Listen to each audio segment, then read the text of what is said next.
Hi guys, welcome back aboard good old Athena. This week we're going to do something a little bit different. We're going to head down to Selden's factory here in France to pick up a super spiffy electric winch called the E40i and also a new rod kicker for Athena.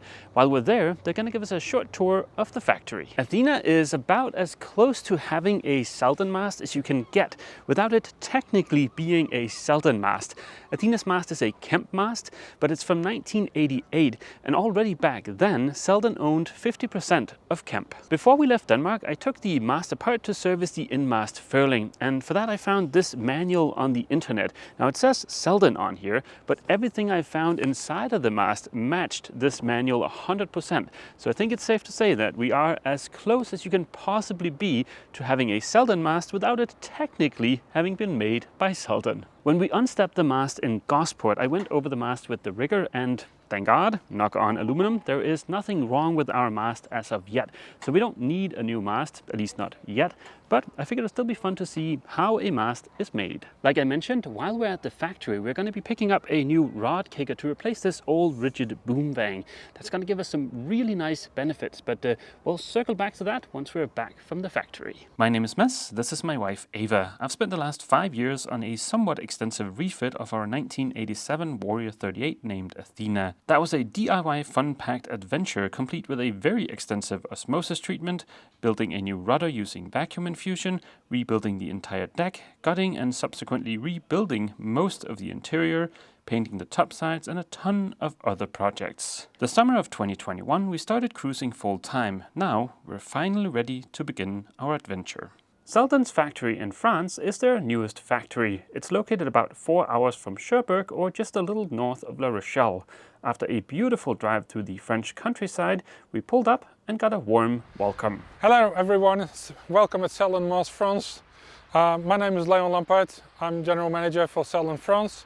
So I'm very glad to have you all here. 2/3 of the building is dedicated for aluminium production and 1/3 of the building is dedicated for carbon production.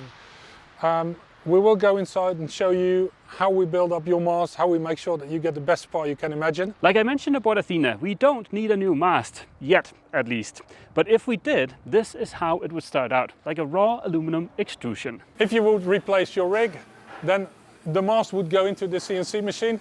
We got a 22 meter 5X CNC machine, which is machining all our masts and booms. It does all the machining, drilling, tapping, all the operations which need to be done on the mast to get it ready for production. They are being done here by this machine, which you hear now on the background. All the masts, once they're machined, they go into production. So this is one of our production lines. We got 2 masts laying here. One mast builder is producing the mast from A to Z. So he's taking the tubes, he's getting the parts from the stores, and he doesn't stop it until it's packed up, ready to be loaded on a truck to head towards your boat. So very important for Selden is traceability. Since 1991, each mast is engraved with a unique number, which is unique for the mast, not only for a series of masts, but also for the one mast. This allows us to trace back all the components from the mast to see exactly how the mast has been built. All of our components are referenced. Each item, every screw, every part has a number. And as soon as it's possible, every number is entered on the item itself, so you can always trace back the item number if needed. And if you get in trouble somewhere, we can just look up with the item number which is engraved in your mast section. We can pick up with that number all the components used on your mast. So here we're coming into our new carbon area, a new plant, new site which we've been building up, 1,500 square meter dedicated for carbon production. At this moment we have only carbon assembly, so we receive our carbon tubes coming in from England. We do all the assembly, we glue on the tracks, we do all the machining, fitting it out, painting. Hopefully in a year's time we have here our own autoclave, winding machine, so we can build the mast from A to Z. And it's really exciting for us because we've never done this before, and it's a new step for Selden France and a great help for the Selden Group. So together with the construction of carbon masts, we have invested here in a spray booth, a 38 meter spray booth, which we can divide into 3 sections. And this will assure us the perfect quality. We can heat up the spray booth to have a consistent air temperature and humidity in the booth. Afterwards we can heat it up to cure the masts, to ensure a nice flow of the paint. It's a wet paint system which we use also on aluminium masts as in the carbon mast. So it's for our whole production scheme, in fact. This is one of our furlin masts. It's a black painted mast, so it's coming out of our new spray booth, which we just spoke about. It's fully in production. It should be ready to leave the door tomorrow. Our painting system, which is quite unique because we paint on top of the anodizing, so it gives the corrosion protection from an anodized mast with the looks of a painted mast. High gloss finish, all matte on request of customer. We can do in any rail color which you like. If you want to get a pink mast, we can do so, no problem. This is our rigging department, so all standing rigging, running rigging is made in this area. As you can see here, we have a very long table on what we make the standing rigging. Underneath we got all our terminals. All the terminals are being made within the Selden group. We have a special company who's doing all the machining, so we don't purchase any terminals from anyone. Everything is being produced indoor within the Selden group, what means that we have a certain consistency and we have a very good quality control.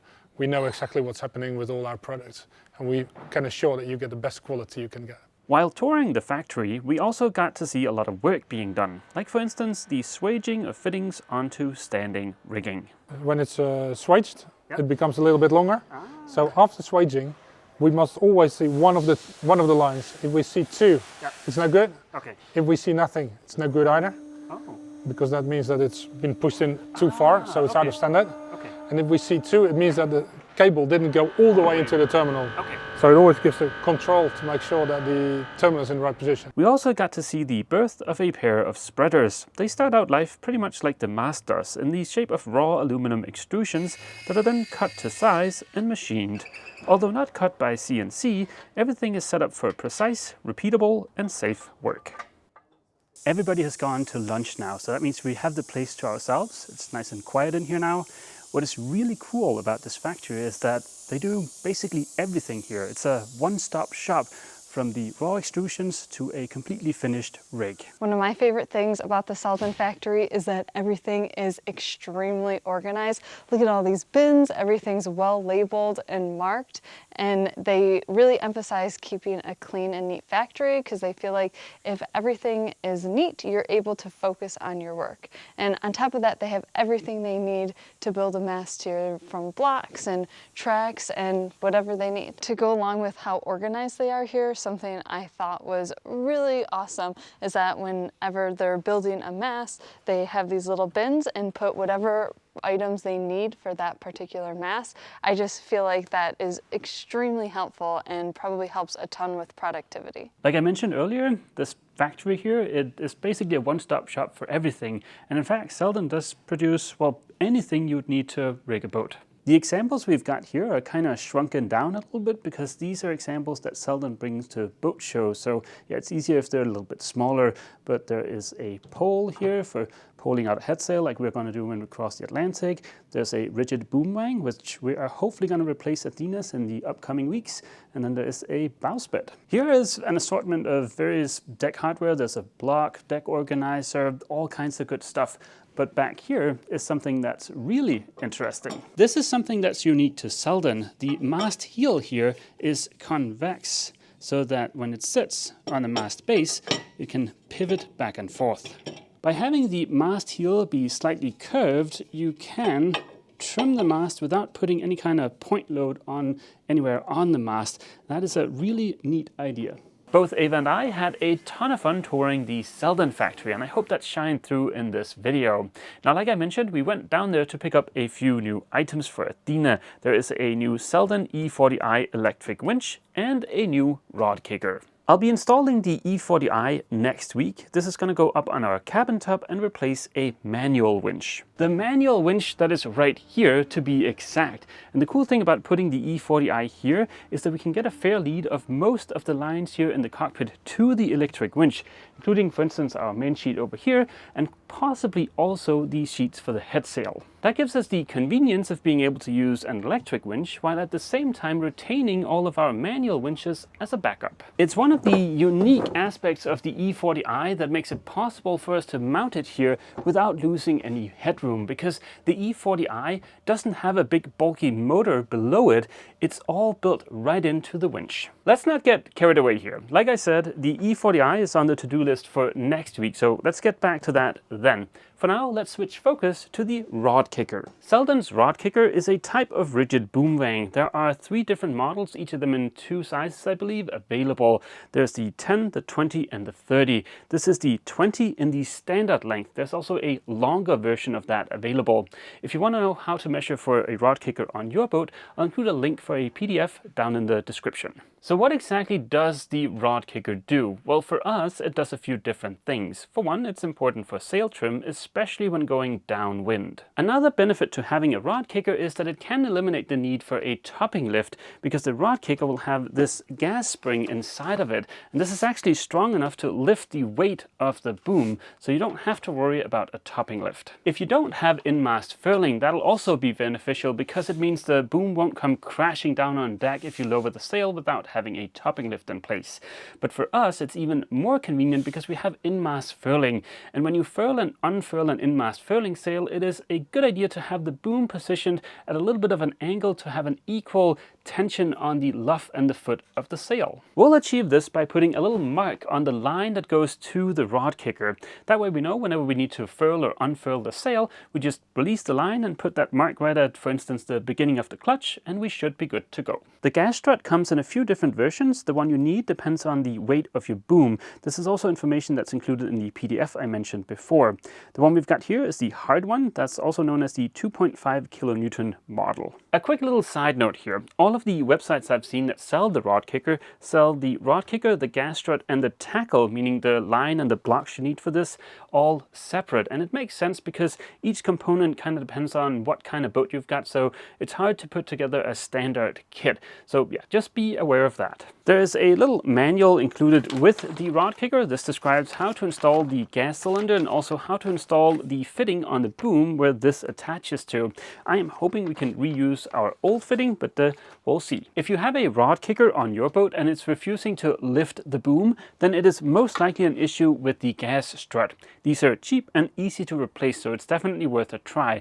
But when you do, you need to make sure that the narrow end, the piston end of this, is facing down. That is because there is an oil lubricated seal in here, and if it's facing this way, then that seal is going to dry out, and that means water and grime can get in, which is bad news. So make sure the narrow end is pointing down. Let's get the gas strut installed inside of the Rodkicker before we head out into the harsh sunlight. To be able to open up the Rodkicker, there are 2 little plastic tabs here you need to compress, and then this will pull out. With the Rodkicker open, the first thing we're going to do is to slide this support tube in there. That is followed by the gas strut. Then we need to screw the end plug here that came from the actual telescoping part of the Rodkicker onto the gas strut. But as you can see, this is very easy and straightforward. So if you have an issue with your Rodkicker, it is very well worth it to just take it apart and have a look. As the final step, we slide the buffer bearing here back in place, and that's it. In the case of Athena's mast, we need to replace the attachment point at the bottom of the mast. That's because the one we've got there already is 14 millimeters. Fortunately, Selden had this guy, which looks to be the perfect replacement, and it's got the required 12 millimeter hole that matches the clevis pin on the Rodkicker. On a quick little side note, I am going to replace the tackle, meaning the line and the blocks that go along with the Rodkicker, because the ones we have are pretty old, but we kind of got ambushed by Easter, so I've ordered them, but they're not going to be here until next week, sadly. Let's get the new Rodkicker attached at the base of the mast first, and then we can see if the top attachment point on the boom still kind of lines up, or if we need to move that. I've raised the boom to a somewhat obscene angle here, but even with this angle, the Rodkicker is a little bit too long, which makes sense because the old rigid boom vang is quite a bit shorter than the Rodkicker. To accommodate for this difference in length, there are 2 things we can do. We can either shorten the Rodkicker a little bit, or we can move the attachment point. Both options are described in the manual. I think out of the two, moving the attachment point on the boom is probably going to be both the easiest and also the best option. That way you're not modifying the rod kicker in any way. So yeah, let's see if this thing will move. After having loosened the attachment point on the boom so that it was free to slide back and forth, I connected the rod kicker. This procedure is described in great detail in the manual, but basically it involves compressing the rod kicker, I use the old tackle for this, and then unfurling the main and sheeting it home. Then you mark that position, you bring the attachment point about 5 millimeters further aft, secure the attachment point temporarily, and then just make sure that everything looks correct before you start drilling more holes in the boom. And that's it. Athena now has a fully functional rod kicker. As you can see, our topping lift is in no way supporting the boom. That is all done by the rod kicker. It is worth noting that Selden still recommends that you use a topping lift to support the weight of the boom whenever you are motoring or in a harbor. One last quick side note. If you're wondering why we replaced the old rigid boom vang, there are a couple of reasons. Well, for one, this one is old and it doesn't have the gas strut inside of it that the rod kicker has that can lift the boom on its own, which is a really cool feature. But also, when the canvas guys made our spray hood, they accidentally made it a little bit too high, so when the old rigid boom vang was bottoming out, the boom was going to be hitting the spray hood, which is no good. Before ending this video, I want to say a great big thank you to our friends and fellow YouTubers aboard Kadoa. They are the ones that put us in contact with Selden, and without that contact, we've never been able to do this factory tour. And in a fun coincidence, I think actually this week they're publishing their tour of a Selden factory, but the one in Gosport. So yeah, that's a little bit of a fun coincidence. I haven't seen Kadoa's video yet, so I don't know if they cover this, but as we heard earlier on the factory tour, the carbon fiber mast production is all happening in Gosport, so hopefully they've got some of that in their factory tour. That would be really cool. But either way, Kadoa's channel is well worth checking out, and I'll include a link down in the description. Next week, I am going to be installing the E40i electric winch.